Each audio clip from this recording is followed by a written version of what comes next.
hello everyone. This is the third video in a series of videos regarding spousal sponsorship in Canada. In this video today, we will cover step by steps how to complete IMM 0008. That is the generic application form filled out by principal applicant from personal details to validations. Alright, so let's get started. Please watch my previous video regarding how to create an online account for spousal sponsorship so that we can locate the IMM forms, including the IMM 0008. And as you can see at the center of the portal here, these are the forms, and then form number, that is IMM 008 in here, okay? And then the status here is in progress. So let's click in the edit in here. All right. So basically in this form, you will need to fill out the information such as the language preference, the number of family members included in the application, and other personal details, okay? So let's continue. The form has 8 parts, as you can see on the left side of the screen, and application details is the first part, all right? And for the language preference for correspondence, that is English. When I created an online account for my spouse and it comes up, I selected English, all right? So it comes up as English in here. For the interview, if your spouse does not speak English, then you select in that specific language for the interview. For example, if your spouse speaks Vietnamese, then select Vietnamese and request an interpreter, okay? But however, in my case, my spouse speaks English, so I don't need that interpreter, all right? Now, where do you plan to live in Canada? You select the province that you want to live, and then the city as well, okay? And then save and continue. This is part 2 of the form, that is personal details. You can see the family names and given names comes up in the profile when you create the profile in here, okay? And then you answer the question, have you ever used any other names before? In my case, no, all right? The UCI number, you can see if you are in Canada, then you're supposed to have the UCI number. You can check it in the visitor visa or work permit or any immigration paper with the 8 digits or 10 digits, okay? But in my case, that is that number. All right, I made it up, 8 digits. And physical characteristics, the male, my husband, eyes color, height, centimeter, date of birth, it comes up automatically when I created the profile for him, okay? Place of birth, country of birth, citizenship, and he has only one citizenship in Vietnam.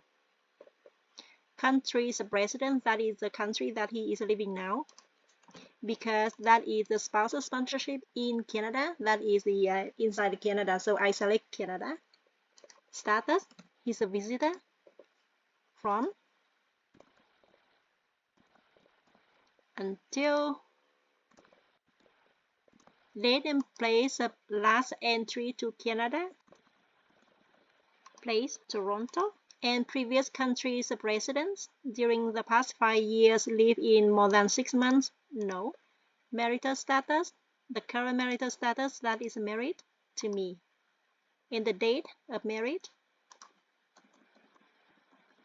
I made it up, okay. And then now that is my name, Smith Laura. Again, I made it up, okay, so that I can demonstrate of how to fill out the form.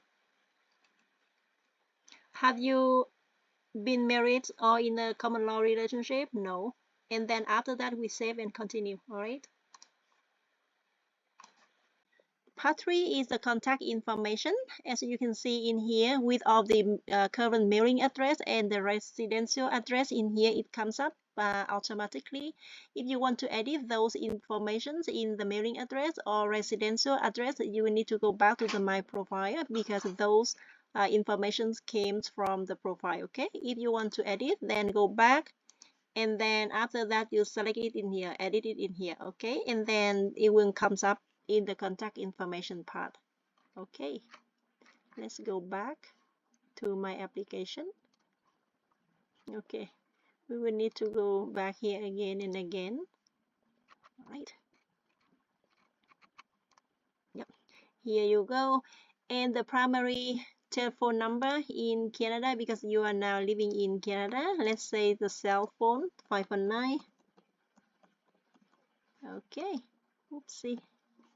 Right, and then if you have any additional number, and then you put it in here. I don't have. One is enough for me. And the next one is, do you want us to contact by email? Say yes, I prefer email. All right, and then we save and continue.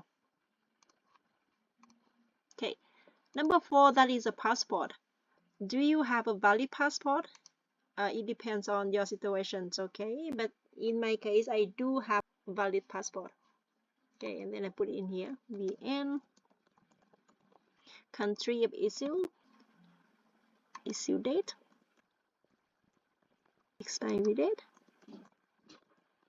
save and continue. Okay, so part 5 is national identity document.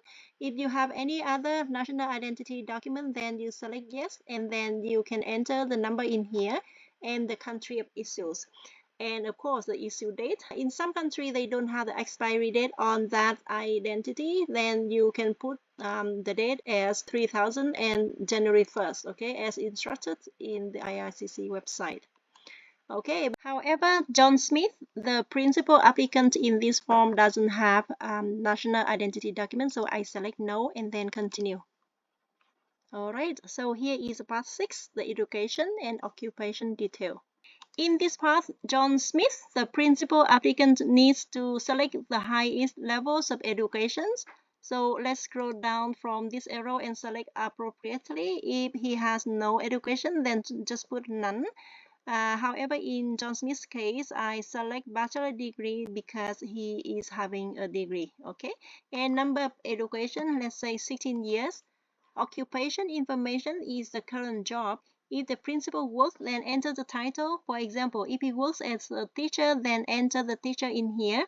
If he does not work, then just simply enter unemployed. It does not affect the sponsorship applications, all right, guys? And then in the intended occupation, the principal can put any job that he wants to work in the future. If not, then just put it as not applicable. That is fine too. However, I would recommend you put the intended job if applicable, all right? And in John Smith's case, I put it as like teacher, okay? And then intended occupation, teacher as well. All right, and then we save and continue. Okay, so part 7, that is the language detail. Native language, that is Vietnamese. It's very straightforward, guys. Are you able to communicate in English or French? English, okay, it's up to you. Have you taken a test from designated testing agency to assess your English or French skill? No. And in the sponsorship application, it's not required, okay? And then after that, you save and continue. Okay, so we are done with 7 parts already. Now let's move to the dependents. And as you can see here, the name of Peter Smith, it comes up automatically because in the profile that I created for John Smith, he has 1 dependent, okay? So if you want to edit the dependent information, then you will need to go back to the profile page in here, or maybe you can locate it in here, okay? And then you can edit over there, not in here, not in this page. Or if you want to enter more names, then you go back to the profile page and then enter the name.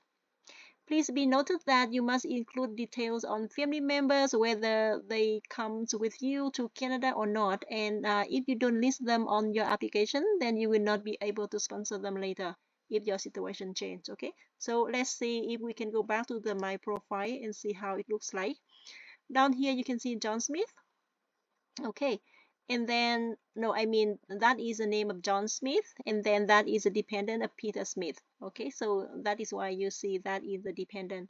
And also, not be confused when it said that you must include your spouse or common law partner here, because this form is designed for other immigration pathway as well, like parents and grandparents sponsorship application. And in that pathway, then you must include your spouse in here. All right. However, in in other dependent in here. However, in spousal sponsorship application, dependent is never your spouse. Okay, it's only for the children, not your spouse. So remember that. Okay, even though it put it as spouse profiles, but you don't need to put a spouse because this one for the other immigration pathway. Okay, so let's go back to that to the application. And then we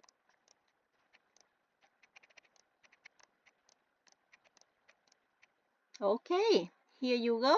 So on that page, we can just edit on that IMM 0008 for Peter Smith, the son of John Smith. Okay, edit. Okay, so again, it has 1, 2, 3, 4, 5 sections on the left side. The first one is the dependent personal details. It comes up automatically in here already. And the child accompany the principal applicant to Canada. Yes. Okay. And then the child that is dependent, that is type A dependent. Okay.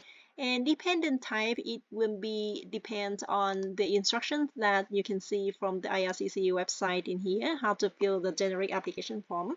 In that dependence, it defines the type A as dependent under 22 and is single. And type B is this dependent type applies only if your child's age was locked in before August 1st, 2014. Okay, and this doesn't apply to Peter Smith. So I select type A.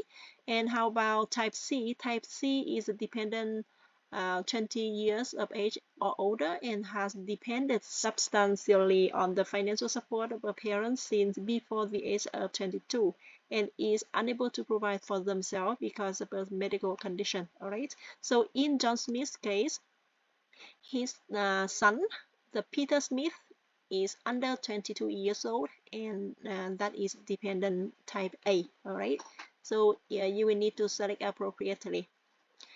Family name Peter Smith, it comes up automatically. And have you ever used other name? No. And the UCI number. So if you have the UCI number for Peter Smith, then you enter. If not, that is fine too. And then you just leave it blank. Okay. And physical characteristic, the sex is male. Eyes color, height, and birth information will come up automatically when you enter the dependent's name in the principal applicant's profile. Okay, place of birth, country of birth, and citizenship. You enter the citizenship of the child in here. Now, countries of residence, that is the country that the child is living now currently. He is living in Vietnam. And his status in that country, that is citizen. You select appropriately, okay? And the previous countries of residence that the child lived for more than 6 months, no. Marital status, he's single, and then it comes up automatically as no in here, okay? So guys, the personal details is completed. Let's click on continue. All right. Okay, so now it comes to the education and occupation details. And in the highest level of education, I select none because he's not yet in the school and the number of years of education is 0. In the occupation information, I put not applicable for both current and intended because he's not yet in any field of education and working. Okay, and then continue. In the language detail, it asks you about the native language of the child. You select the one that appropriately, the Vietnamese, and are you able to communicate in English or French? English. And then no test done assessed before. And then I click on continue. Now, the next part is the passport details. Do you have a valid passport? If you have, then answer yes. And you enter the passport number in here and the countries of issues and then the issue date, expiry date. All right, and then continue. Okay, next is the national identity document. Peter Smith doesn't have, then he select no. If you do have the identity document, then you select yes and then answer all those questions, just like you done with John Smith. All right. And then let's say that Peter Smith doesn't have any national identity document, and then select on no, and then save and continue. Okay, so we are done. We complete the form for dependent, and in this case that is Peter Smith. And then now we go back to the application. Okay guys, so that is the IMM 0008, the generic application form. It's ready to submit. Okay, so if you need to edit anything in the form, just simply click on edit and then go back all the way in here and then you edit. Okay, so now let's go back to the main portal again. Go back, go back. Okay, so guys, in the next videos, I will continue to work on the other forms. And then please stay informed by subscribe to my channel to receive the updates with notification. Thank you so much for watching and have a great day. Bye bye.